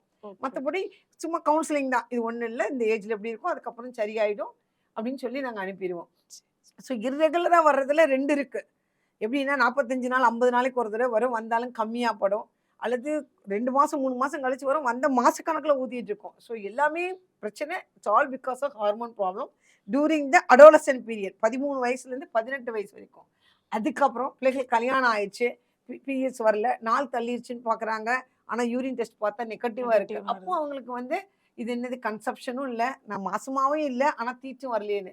அதுக்கு நிறைய காரணங்கள். அதுவும் அந்த கருமுட்டையோட இதுதான் பிசிஓடின்னு சொல்கிறோம், பாலிசிஸ்டிக் ஒவேரியன் டிசீஸ். நீர்க்கட்டி நீர்க்கட்டி, கருமுட்டையில இருக்கிற நீர்க்கட்டி. அது வந்து கருமுட்டையில இருந்து அந்த ஓவம்ங்கிற கருவை வெளியே வர்றது தடுக்குது. அதனால அவங்க கன்செப்ஷன் வந்து டிலே ஆகும். அதுக்கு நிறைய ட்ரீட்மெண்ட் இருக்கு. அதுக்கு நாங்க சொல்ற ஃபர்ஸ்ட் ட்ரீட்மெண்ட் என்னன்னா, அவங்களோட வெயிட்டை குறைக்கணும், நல்லா நடக்கணும். நிறைய உள்ள பிள்ளைங்க எல்லாம் ஆனா ஒர்க்கெல்லாம் குறைஞ்சு போச்சு. ஆமா, எல்லா பிள்ளைகளையும் கெடுக்கிறது செல்போன் மீடியாக்கள், செல்போன் யூசேஜ். முதல்ல நீங்க அதெல்லாம் ஓவர் கம் பண்ணுவீங்க. நம்ம வந்து என்ன சொல்றோம், பெண்கள் தினம் விழாவில் இருக்கும். ஸோ மார்ச் 8ஆம் தேதினாலே பெண்களோட மகிமையை, சிறப்புத்தன்மையை பேசிட்டு இருக்கோம். பெண்கள்லாம் பெரிய ஆட்கள், பெண்கள் இல்லையே அவ்வளோதான் அப்படின்னு சொல்லிட்டு இருக்கோம். ஒவ்வொரு வீட்டுக்கும் பெண்கள் தேவை, சொசைட்டிக்கு பெண்கள் தேவை, நாட்டுக்கு பெண்கள் தேவை, நாட்டை ஆள பிறந்தவர்கள் சொல்லிட்டு இருக்கோம். நீங்கள் வந்து இப்படிலாம் வீடியோ இதாக பார்த்து, செல்ஃபோனெல்லாம் பார்த்து மயங்கி நீங்கள் பேரலைஸே ஆகிடக்கூடாது. உங்கள் பாடியை நீங்கள் நல்லா ஃபிட்டாக வச்சுக்கணும். நிறைய வெஜிடபிள்ஸ் சாப்பிடுங்க, நிறைய ஃப்ரூட்ஸ் சாப்பிடுங்க, நல்லா வாக் பண்ணுங்கள், நல்லா ஃபிசிக்கல் எக்ஸசைஸ் பண்ணுங்கள். இந்த மாதிரி பீரியட்ஸ் ப்ராப்ளம்லாம் ரொம்ப வராது. அந்த பிசிஓடின்னு சொல்லுவேன், கருமுட்டை ப்ராப்ளம், அதுவையும் நீங்கள் வராமல் பார்த்துக்கலாம். டாக்டர் நம்மளோட பகிர்ந்து கொள்ளும் பொழுது உண்மையாகவே அவங்கள வந்து நான் திருமணம் ஆனதுலேருந்து நான் பார்த்துக்கிட்டே இருக்கேன். அவங்க 3 பிள்ளைங்க பிறந்ததுலேருந்து, அந்த 3 பிள்ளைங்க வளர்ந்தது, அவங்க திருமணம் முடிச்சது, இப்போ அவங்க பேர பிள்ளைங்களெல்லாம் பார்த்துட்டாங்க. ஆனாலும் கல்யாணம் ஆன அன்னைக்கு அவங்க எப்படி ஓடிக்கிட்டு இருந்தாங்களோ அதே மாதிரி தான் இப்போ வரையும் அவங்க ஓடிக்கிட்டு இருக்கிறாங்க. அவங்க ஒரு நாள் கூட ரெஸ்ட் எடுத்தாங்க அல்லது கொஞ்ச நேரம் ஃப்ரீயாக ரிலாக்ஸாக ஏதாவது செய்வோம் அப்படின்னா இல்லை. காலையில் எழும்புனதுலேருந்து ராத்திரி எப்போ கூப்பிட்டாலும் அவங்க அவைலபிளாக தான் இருப்பாங்க. மருத்துவ சேவையோடு மட்டுமல்ல ஆண்டோடைய சேவையும் சேர்த்து செய்கிறாங்கன்னு சொன்னேன். அவங்க எவ்வளோ தூரம் அப்போ அவங்க பாடியை அவங்க மெயின்டைன் பண்ணியிருக்காங்க அப்படிங்கிறதையும் நீங்கள் இந்த ப்ரோக்ராம் மூலமாக நிச்சயமாக நீங்கள் தெரிந்து கொண்டிருப்பீங்க. இதை பார்க்குற கேட்குற நீங்கள் ஒவ்வொருத்தரும் உங்களுடைய பாடியை மெயின்டைன் பண்ணுறது ரொம்ப தலையாய கடமை. ஓவர் வெயிட் போட்டு நீங்கள் அவ்வளோதான் நம்ம லைஃபே முடிஞ்சிருச்சு, இனிமேல் நம்ம உடம்பை எப்படி குறைக்க முடியும் அப்படின்லாம் சொல்லி சோர்ந்து போயிடாதீங்க. இப்போ அவங்க கொடுக்குற டிப்ஸை நீங்கள் ஃபாலோ பண்ணீங்க அப்படின்னு சொன்னால் நிச்சயமாக உங்கள் உடம்பை நீங்கள் பாதுகாத்து கொள்ளலாம், ஸ்லிம்மாக வைத்து கொள்ளலாம். எந்த காரியத்தையும் அவங்களே தான் சமையல் பண்ணுறதும் அவங்க தான் செய்வாங்க. இங்கே வந்து பேஷண்ட்டை அட்டன் பண்ணுறது, ஆப்ரேஷன் தியேட்டரில் போய் அங்கே உள்ள காரியங்கள் எல்லாத்தையும் பம்பரம் போல தான் அவங்க சுற்றிக்கிட்டே இருப்பாங்க. அப்போ உண்மையாகவே அவங்க சொல்கிறவங்களா மட்டும் இல்லை, அவங்க வாழ்க்கையில் அவங்க செய்கிறதையும் நான் கண்கூடாக பார்த்துருக்குறேன். நீங்கள் உங்கள் வாழ்க்கையில் நீங்கள் உங்களை எப்பயுமே எனர்ஜெட்டிக்காக நீங்கள் வச்சுக்கொண்டீங்க அப்படின்னு சொன்னாலே பாதி வியாதியை நீங்கள் தவிர்க்கலாம் அப்படின்னு சொல்லி நான் நினைக்கிறேன். உண்மைதானே டாக்டர்? கண்டிப்பாக எங்கள் வீட்டில் டிவி இல்லை, பார்க்க மாட்டேன். ஸோ நான் அடுத்து வந்து அக்கா 2 கேள்வி கேட்டிருக்காங்க இல்லையா, மார்பக புற்றுநோயை பற்றி சொல்லிட்டேன். அது நீங்கள் கண்டுபிடிக்கலாம். டாக்டரோட உதவி தேவையில்லை, யாரோட உதவி தேவையில்லை. கண்டிப்பாக செல்ஃப் பிரஸ்ட் எக்ஸாமினேஷன் தினமும் உங்கள் மார்பகத்தை பார்த்து ஏதாவது ஒரு சின்ன அறிகுறிகள் தென்படுமாயின், ஒரு சின்ன டவுட் ஏதாவது வந்தாலும் டாக்டரை பார்க்க யோசிக்காதீங்க. ஆரம்ப கட்டத்தில் வந்துட்டிங்கன்னா முழுமையாக அதை அகற்றிடலாம். அதனால உங்களுக்கு சாவு இல்லை. கண்டிப்பாக நீங்கள் நீடுள்ளி வாழலாம். அடுத்து கர்ப்பப்பை வாயில் வர புற்றுநோயை பற்றி சொன்னாங்க இல்லையா, அதில் என்ன ப்ராப்ளம் அப்படின்னா உங்களுக்கு வந்து தீட்டுப்படும், சூடும் கலந்துப்படும். சூடுபடும் போது ஸ்மெல் அடிக்கும். முக்கியமாக குடும்ப உறவுல இருந்த பிறகு எனக்கு தீட்டுப்படுது அப்படின்னு ஏதாவது ஒரு பெண்கள் நீங்கள் ஃபீல் பண்ணீங்கன்னா கண்டிப்பாக டாக்டரை பார்த்துருங்க. அது வந்து கர்ப்பப்பை வாய் புற்றுநோய்க்குரிய ஒரு அறிகுறியாக இருக்கலாம். ஸோ முக்கியமாக அதுதான், சூடாக விழும், கொஞ்சம் ஸ்மெல் அடிக்கும், குடும்ப வாழ்க்கையில் இருந்தவொடனே தீட்டுப்பட்டிருக்கும். ரெகுலராக வர்ற பீரியட்ஸ் உங்களோட தீட்டை தவிர இந்த மாதிரியெல்லாம் படுதுன்னா அது கர்ப்பப்பை வாய் புற்றுநோய்க்குரிய அறிகுறி. அதையும் அதே மாதிரி தான் ஸ்டேஜ் 1, 2ல் நீங்கள் வந்துட்டிங்கன்னா ஈஸியாக நம்ம ரேடியோ தெரப்பியில் ஈக்குவலாக எஃபெக்ட். சர்ஜரி பண்ணாலும் நல்லாயிடுவீங்க, அதில் கரண்ட் வச்சாலும் நீங்கள் நல்லாயிடுவீங்க, நீடுள்ளி வாழலாம். அடுத்தெல்லாம் வியாதிகள்லாம் பார்க்கும்போது இந்த 2 தான் பெண்களை பயமுறுத்துறது. சோஷியல் ஸ்டிக்மா, வெக்கப்பட வைக்கிறது. மற்ற இடத்துல கையில் ஒரு கட்டி இருக்கா டாக்டரை பார்க்க யோசிக்க மாட்டீங்க, வேற ஏதாவது வியாதி இருக்கா யோசிக்க மாட்டீங்க. பட் இந்த 2 நாளையும் நீங்கள் என்ன செஞ்சிடக்கூடாது, மூழ்கி போயிடக்கூடாது, பயந்துக்கக்கூடாது. நீங்களாம் வாழ பிறந்தவங்க, சாதிக்க பிறந்தவங்க பெண்கள், சரியா? அதனால அந்த வியாதிகளை ஆரம்பத்தில் கண்டுபிடிக்க நீங்களும் டாக்டரை பார்க்க யோசிக்கக்கூடாது. நீங்கள் ஏதாவது சின்ன அறிகுறிகள் தென்படுமாயின் வெக்கப்படாமல் நீங்கள் டாக்டரை பார்த்து உங்களை நீங்கள் பார்த்துக்கலாம். அடுத்து முக்கியமாக இப்போ நம்மளை எல்லாம் பயமுறுத்துகிற வியாதி எதுனா சக்கரை வியாதி. நீங்கள் கேள்விப்பட்டிருப்பீங்க, நம்ம தான் இந்த வேர்ல்ட்லேயே நம்பர் 1. முந்தி காலத்தில் சக்கரை வியாதியாக பணக்காரங்களுக்கு வரும், இப்போ எல்லாம் அப்படி கணக்கே இல்லை, ஏழைக்கும் வருது. என்ன நினைக்கிறீங்க? சாப்பிடவே மாட்டேன், நான் காஃபியாக 10 டம்ளர் குடிப்பேன், இனிப்பாக நான் சாப்பிடுவேன். அந்த மாதிரிலாம் ஒரு தப்பான உணவு பழக்க வழக்கங்கள் தான் காரணம். இந்த காலத்தில் ஹார்ட் அட்டாக் பெண்களுக்கே வராது, மாரடைப்பு, இருதய மாரடைப்பு பெண்களுக்கே வராதுங்க. ஏன்னா நமக்கு சுரக்கிற ஒரு சுரப்பி நம்ம இருதயத்தை பாதுகாக்கும். ஆனால் இப்போது இந்த சக்கரை சத்து இருக்கிறதுனால ஆண்கள் மாதிரி பெண்களும் பாதிக்கப்படுறாங்க. ஒரு லேடிக்கு அல்லது ஒரு பேஷண்ட்டுக்கு சக்கரை சத்தும் ரத்த கொதிப்பும் வந்துருச்சுன்னா அவங்களுக்கு 11 மடங்கு எங்களெல்லாம் விட ஹார்ட் அட்டாக் வர்றதுக்கு வாய்ப்புகள் அதிகம். ஸோ இப்படி சுகர் வராமல் எப்படி நம்ம பாதுகாத்துக்கிறது? நல்ல எக்ஸசைஸ். உங்கள் ஹைட் எவ்வளவு? 160 சென்டிமீட்டர் இருக்கீங்கன்னா நீங்கள் 60 கிலோ தான் இருக்கணும். பார்க்குறேன் இப்போலாம் கூலி வேலை செய்கிறேங்கிறாங்க. டெய்லி நான் இத்தனை மணிக்கு எழுந்து போகிறேம்மா, நான் வேலை பார்க்குறேங்கிறாங்க. ஆனால் குண்டு குண்டுன்னு வராங்க. எப்படி இப்படி வெயிட் போடுது? ஒரு அம்மா சொல்லிச்சு, நான் 5 இட்லி சாப்பிடுவேம்மா, நெய் ஊற்றி அடிப்பாமாவா, படுத்தே கிடப்பாமா அப்படிங்குது. ஸோ நீங்கள் வெயிட் போட போட என்ன ஆகும்னு நினைக்கிறீங்க? சுகர் வந்துருமா, பிபி வந்துருமா, நடக்க முடியாது, அடுத்து முட்டி வலி வந்துடும், குறுக்கு வலி வந்துடும், கை வலி கால் வலி வந்துடும். உட்காந்துக்கிட்டே சாப்பிட்டுக்கிட்டே இருப்பீங்க. உங்களால் நல்லா நடமாட முடியாமையும் போயிடும். அதனால் உங்கள் உடம்ப ஆரோக்கியமாக நீங்கள் வச்சுக்கொள்ளணும்னா உங்களோட சாப்பாட்டில் கத்தி வைக்கணும். உங்கள் வாய்க்கும் இது வைக்கணும். கண்டிப்பாக என்னென்ன சாப்பிட போகிறோம். உங்கள் தட்டில் ரைஸ் சாப்பாடுங்கிறது கொஞ்சம் தான் இருக்கணும். கண்டிப்பாக கீரை காய்கறி தான் நிரப்பணும். அந்த சக்கரை வியாதிக்காரங்களுக்கு சொல்கிறேன், கேட்டுக்குங்க. சோறுக்கெல்லாம் நோ சொல்லிடுங்க. அரிசி சோறுக்கே டாட்டா சொல்லிடுங்க. அந்த கார்போஹைட்ரேட், அந்த மாவுச்சத்து பொருள் தான் சக்கரை வியாதிக்கே காரணம். சிலர்லாம் சாப்பிட்றத பார்த்துருக்கேன், தட்டு ஃபுல்லாக சோறை போட்டு பெருசாக உருண்டு. இப்போ மொத்த நாளாக எங்கள் வீட்டில் ரைஸ் வைக்கிறது ஒரு குட்டி டம்ளரில் ஒரு டம்ளர் தான் 5 பேர் சாப்பிடுவோம். நிறைய வெஜிடபிள்ஸ் சாப்பிடணும். 4-5 வெரைட்டி வெஜிடபிள்ஸ் வச்சுக்கணும். பட் ரைஸ் கொஞ்சம் தான் வச்சுக்கணும். அரிசி சாப்பாடை அறவே தவிருங்க. இந்த காலத்துலலாம் மக்கள் என்ன சாப்பிட்டாங்க? கம்பு, கேழ்வரகு, அந்த மாதிரி எல்லாம் சாப்பிட்டவங்க எப்படி பழம். இப்ப எங்க இருக்கு அந்த பழம்? ஈவன் மக்களுக்கே இல்லையே, வில்லேஜ் மக்களுக்கே இல்லையே. அப்படிதானே குறுக்கு வலி, கை வலி, கால் வலி, அப்படிதான் பேஷண்ட்ஸ் வராங்க. ஸோ அதுக்கு காரணம் என்னன்னா நம்மளோட தவறான உணவு பழக்க முழக்கங்கள். ஸோ அந்த சக்கரை வியாதியை நீங்க வராம அண்டாம பார்த்துக்கொள்ளுங்க. நம்ம உலகத்திலேயே இந்தியா தான் நம்பர் 1 இருக்கு சக்கரை வியாதி. சக்கரை வியாதி அதிகரிக்கிறதுனால அது ரத்த குழாயிலெல்லாம் படைஞ்சு பெண்களுக்கும் ஹார்ட் அட்டாக் வருது. இப்போ சக்கரை வியாதினால பெண்களுக்கும் ஹார்ட் அட்டாக் வருது. அப்புறம் சாப்பாட்டுலேயும் உப்பு, உரப்பு, 5 வெள்ளை பொருள்கள்லாம் நீங்கள் தவிச்சிடணும். சால்ட் ரொம்ப சேர்க்காதீங்க. ஆயில் அந்த மாதிரி ஐட்டங்கள் ரொம்ப சேர்க்காதீங்க. சுகர், அப்புறம் மைதா மாவு, அதெல்லாமே நீங்கள் சாப்பாட்டில் குறைக்க பாருங்கள். டெய்லி ஒரு கீரை காய் கண்டிப்பாக உங்கள் சாப்பாட்டில் இருக்கட்டும். அதுதான் உங்கள் சாப்பாடு தட்டை நிரப்பணும். சுகர் இருக்கா, நல்லா வாக் பண்ணுங்க. 1 hour வாக் பண்ணுங்க. உங்களோட சுகரை நல்லா கண்ட்ரோலாக வச்சுக்கோங்க. கண்ட்ரோலாக வச்சுக்கினா நீதி நாட்கள் வாழலாம். அந்த ரத்த குழாய் சக்கரை சத்து இருக்கிறவங்களுக்கு சுருங்க ஆரம்பிச்சிடும். அதுக்குள்ளே போய் கொழுப்பு படிஞ்சிடும். அதுக்கப்புறம் ரத்த ஓட்டம் குறைஞ்சிடும். பக்கவாதம் வரலாம். மூளையில் உள்ள ரத்த குழாய் பாதிச்சா, இருதயத்தில் உள்ள ரத்த குழாய் பாதிச்சா ஹார்ட் அட்டாக் வருது. காலுக்கு போகிற ரத்த குழாய் பார்த்தா கால் எரியுதும்பாங்க, நடக்க முடியலம்பாங்க, கருப்படிக்குதும்பாங்க, புண்ணாகுதும்பாங்க. அப்படி உடலில் உள்ள எல்லா உறுப்புகளையும் பாதிச்சிடும் சக்கரை வியாதியும் ரத்த கொதிப்பும். ஸோ அதை நீங்கள் தடுக்கலாம். நீங்கள் உங்களை அதுலேருந்து பாதுகாத்துக்கலாம். எப்படி? முறையான சாப்பாடு பழக்க வழக்கங்களை நீங்கள் மேற்கொள்ளும்போது. ஆசைக்கு எப்போமாவது ஒரு நேரம் சாப்பிடலாம். பட் ரெகுலராக முட்டாயாக வாங்கி திங்கிறது, வீட்டில் கேசரியாக கிண்டுறது, நீங்கள் ஒரு நாள் போய் கல்யாண வீட்டில் ஒரு நாள் உட்காந்து நீங்கள் சாப்பிட்டீங்கன்னா ஒரு நாளைக்கு உங்களுக்கு தேவையான கலோரி 1500 கிலோ கலோரிஸ். அது ஒரே நேரம் சாப்பிட்டு வந்துடுவீங்க. அம்மா இப்போ ஒரு வாரம் ரொம்ப அதனால கல்யாண வீட்டுக்கு போயிட்டு வந்துட்டீங்கன்னா ஒரு வாரம் டயட்டிங் போட்டுடணும். ஸோ அடிக்கடி வெயிட்டை மானிட்டர் பண்ணிக்கோங்க. வெயிட் கூடாமல் பார்த்துக்கோங்க. நல்ல உங்களோட ஆக்டிவிட்டீஸை கூட்டுங்க. நல்லா சாப்பிடுங்க, நல்லா ஓடி ஆடி விளாண்டு நல்லா எக்ஸசைஸ் பண்ணிங்கன்னா போயிடும். பெண்களுக்கு நம்ம சொல்கிறது என்ன? ஐயோ எங்களுக்கு வீச்சு வேலையே அவ்வளோ இருக்கே, நான் போய் எங்கே நடக்க, நான் போய் எங்கே எக்ஸசைஸ் பண்ணுறேன் அப்படிங்கிற மாதிரி இருக்கும். மிச்ச மீதியெல்லாம் வேற நம்ம தான் டஸ்ட்பின் நம்ம வாய்க்குள்ளே போயிட்டு இருக்கோம். ஸோ அதுதான் நிறைய வியாதிகளுக்கு அது காரணமாயிடும். கண்ட்ரோலா என் பொண்ணு ஒன்று இப்போ குழந்தை பிறந்த உடனே கொஞ்சம் வெயிட் போட்டுச்சு.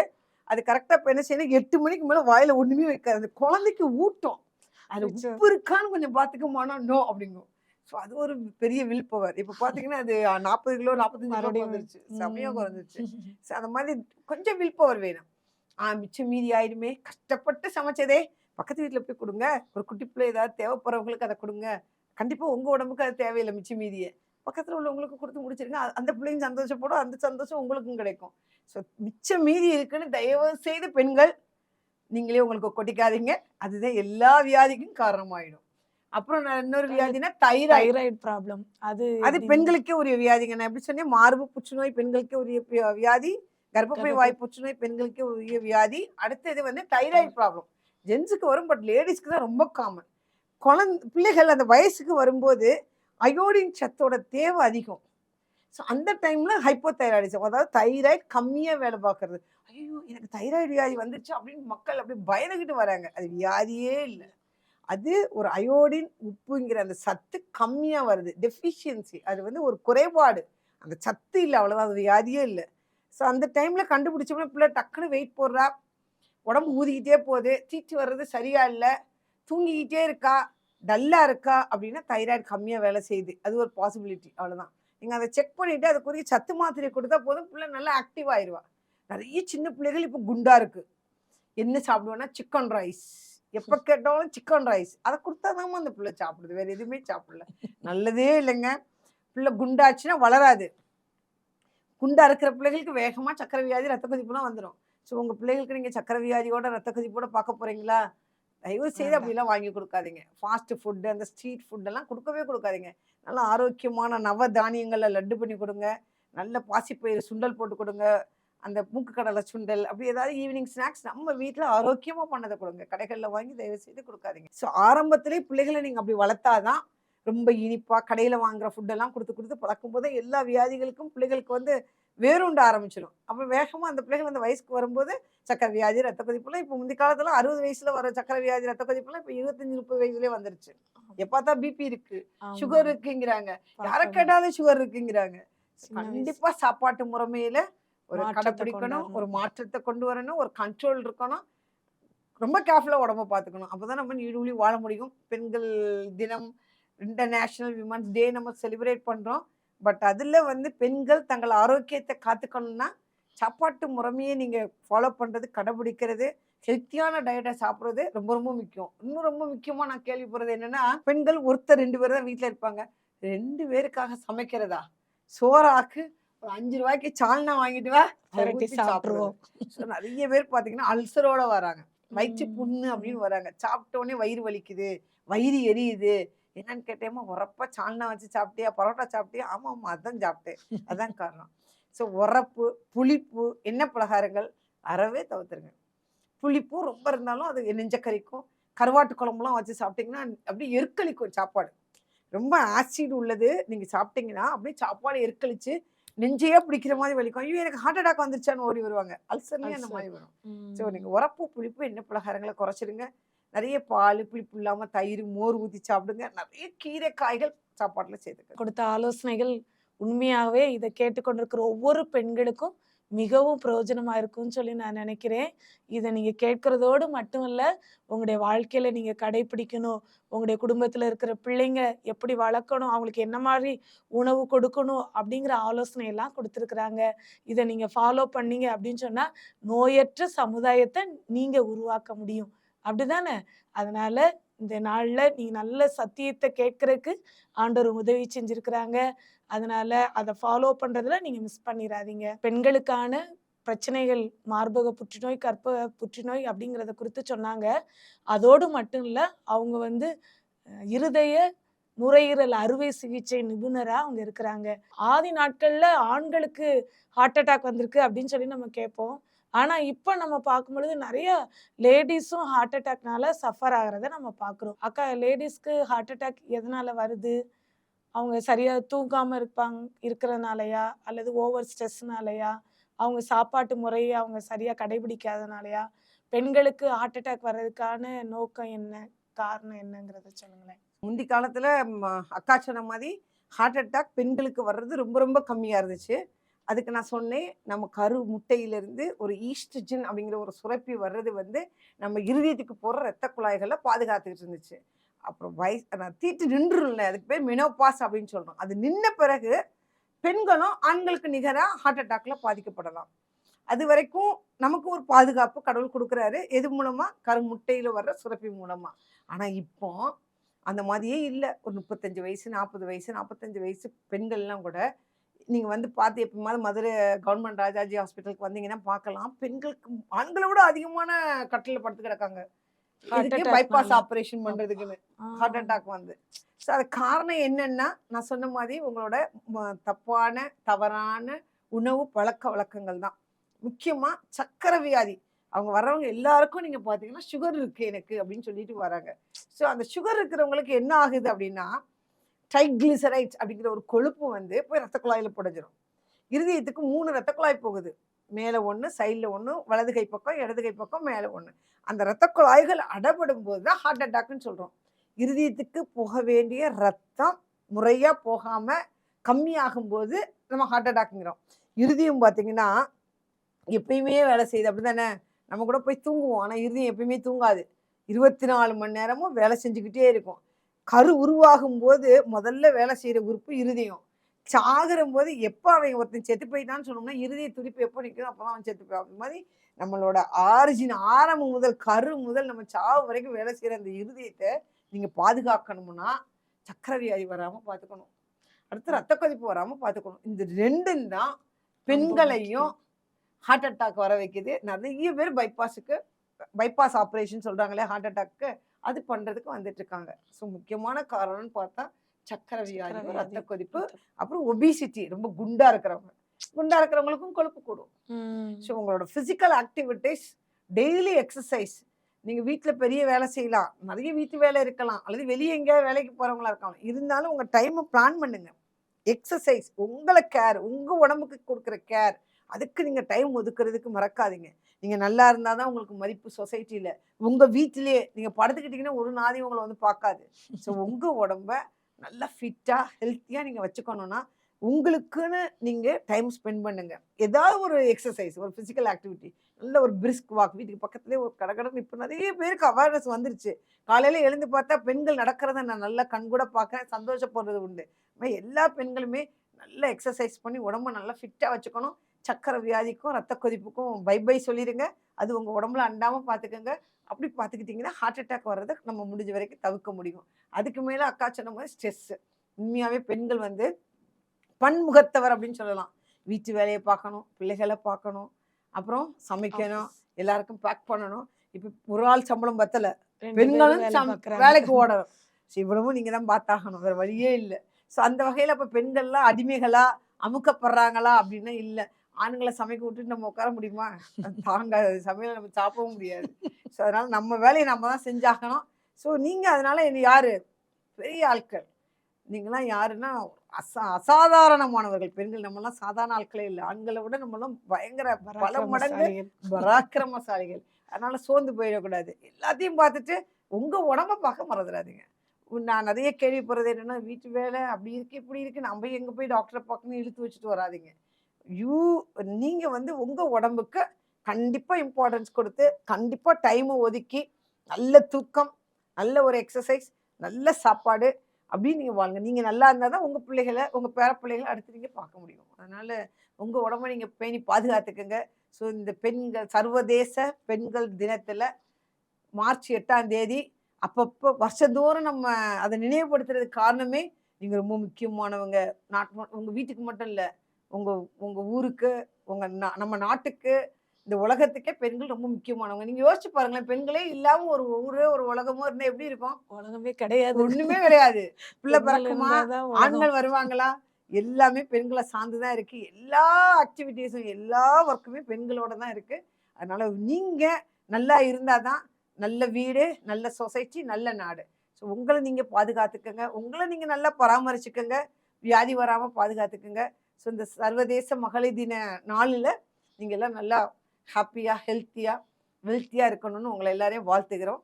Happy women's day. தேங்க்யூ.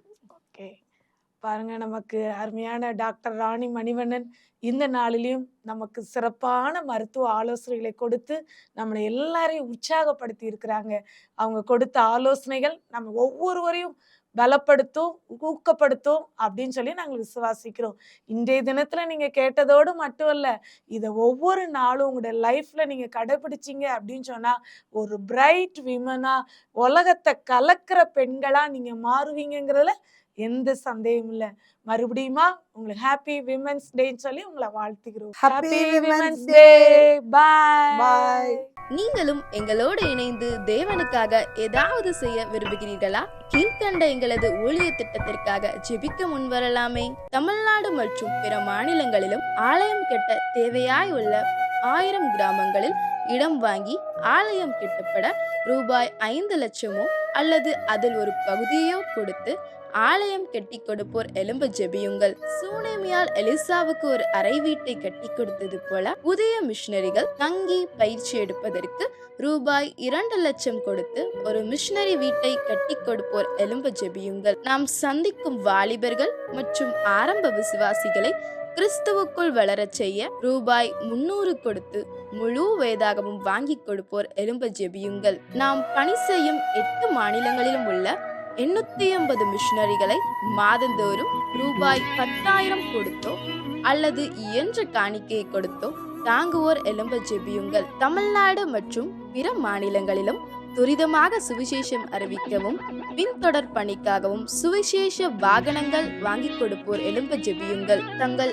வாலிப மற்றும் சிறு பிள்ளைகள் ரட்சிக்கப்பட, அபிஷேகிக்கப்பட மற்றும் இயேசுவுக்கு சாட்சியுள்ள பிள்ளைகளாக வளர கண்மணி பிள்ளைகள் இயேசுவுக்காக திட்டத்தில் தங்கள் பிள்ளைகளை இணைக்கிற பெற்றோர்கள் எழும்ப ஜெபியுங்கள். இந்தியா முழுவதிலும் இன்னும் துரிதமாக நம் மிஷனரி பணிகள் நடக்க மாதந்தோறும் அல்லது வருடத்திற்கு ஒரு முறையாவது ரூபாய் 1000 கொடுத்து எழுப்புதல் விரும்பும் பங்காளர் திட்டத்தில் இணைகிற அநேகர் எழும்ப ஜெபியுங்கள். மேலும் எங்களோடு தொடர்பு கொள்ள விரும்பினால் திரையில் காணும் எங்கள் முகவரியும் குறித்துக் கொள்ளுங்கள். கிராம மிஷனரி இயக்கம், தபால் பெட்டி எண் 51, விருதுநகர் 626001. இந்த நிகழ்ச்சியையோ அல்லது எங்கள் ஊழியத்தையோ நீங்கள் தாங்க விரும்பினால் எங்கள் தொலைபேசி எண்ணை குறித்துக் கொள்ளுங்கள். 7378000444. கர்த்தர் தாமே உங்களை ஆசீர்வதிப்பாராக.